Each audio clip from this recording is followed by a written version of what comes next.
দুষ্টি করে থাকে। তার মধ্যে একজন হচ্ছেন আল্লাহর নবী ইদ্রিস আলাইহিস সালাতু ওয়াস সালাম। কোন সুবহানাল্লাহ। কার সাথে দুষ্টি করছেন? আজরাইলের সাথে।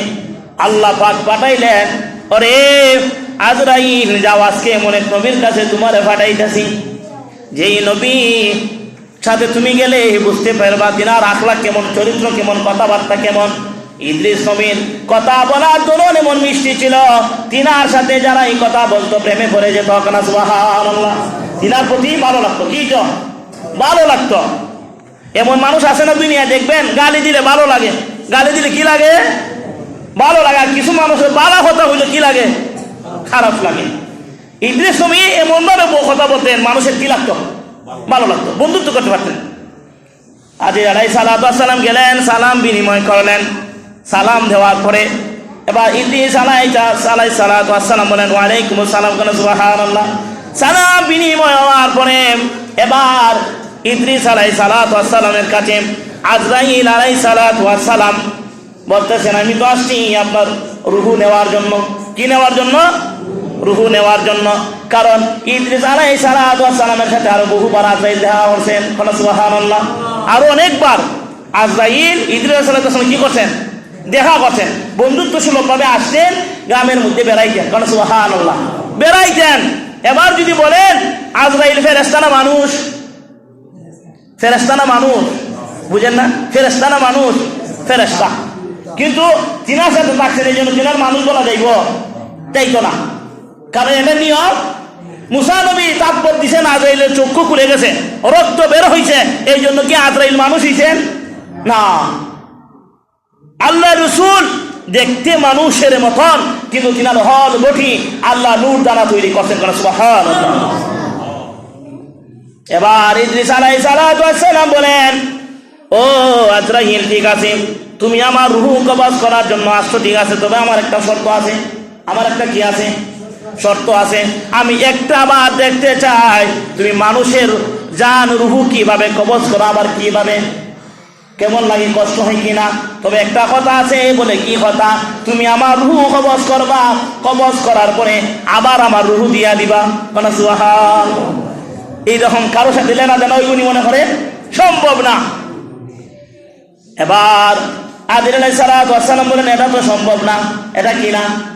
বলে, না, তুমি তো আমার দুস্থ, তুমি আমার কি দুস্থ, দুস্থ হিসাবে এটা করা সমস্যা নাই। আজরাইল আলাইহিস সালাতু ওয়াস সালাম বলেন, আচ্ছা ঠিক আছে, আপনি শুয়ে পড়েন। কোন সুবহানাল্লাহ। মরণ থেকে কেউ বাঁচতে পারবে না, যেখানেই যান না কেন। কত সুস্থ মানুষ দেখবেন বাড়িতে যায়, মারা যায়, ভাবেও না আমি যে আজকে মারা যাব, কল্পনা করা সম্ভব না। ইদ্রিস আলাইহিস সালাতু ওয়াস সালাম ঘুমাইলেন।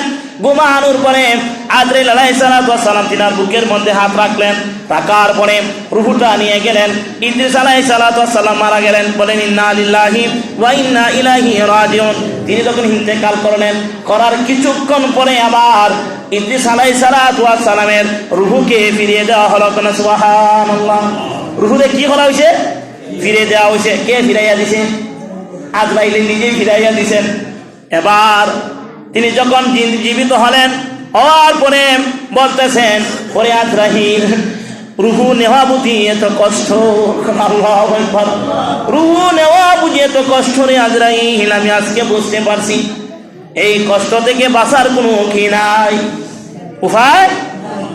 তবে যদি কোনো মানুষ আল্লাহ রসুলের উপরে দুরূদে পাক সাল্লাল্লাহু আলাইহি ওয়াসাল্লাম পড়ে, যদি কোনো মানুষ বেশি আকারে অতিরিক্ত হারে হিসাব ছাড়া বেহিসাব দুরূদ পড়ে, তাহলে আজরাইল আলাইহিস সালাতু ওয়াস সালাম কথা দিয়েছেন আমার নবীর কাছে, ইয়া রাসূলুল্লাহ, ইয়া হাবিবাল্লাহ, নবী গো, আপনার কুলি উম্মত আপনার উপরে অধিকারে দুরূদ শরীফ পড়ে, আমি আজরাইল আলাইহিস সালাতু ওয়াস সালাম এমন ভাবে ওই বান্দার জান কবজ করব, মনে হয় তার মা যেন তাকে মুখের মধ্যে নিয়ে দুধ পান করাইতাছে।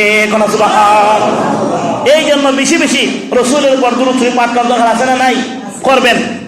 এবার শুনেন, তিনি যখন জীবিত হলেন, এবার বলতেছেন, ও আজরাইল, একটা কাজ করো। কি কাজ করব? আমারে জান্নাতে নিয়ে যাও। কোন সুবহানাল্লাহ। কোথায় নিয়ে যাও? জান্নাতে নিয়ে যাও। আজরাইল আলাইহিস সালাতু ওয়াস সালাম বলেন, চলেন জান্নাতে যাই। আজরাইল আলাইহিস সালাতু ওয়াস সালাম তিনারে নিয়ে জান্নাতে গেলেন। জান্নাতে যাওয়ার পরে তিনি প্রবেশ করলেন জুতা ফাউ দিয়া। কোন সুবহান, কি ফাউ দিয়া?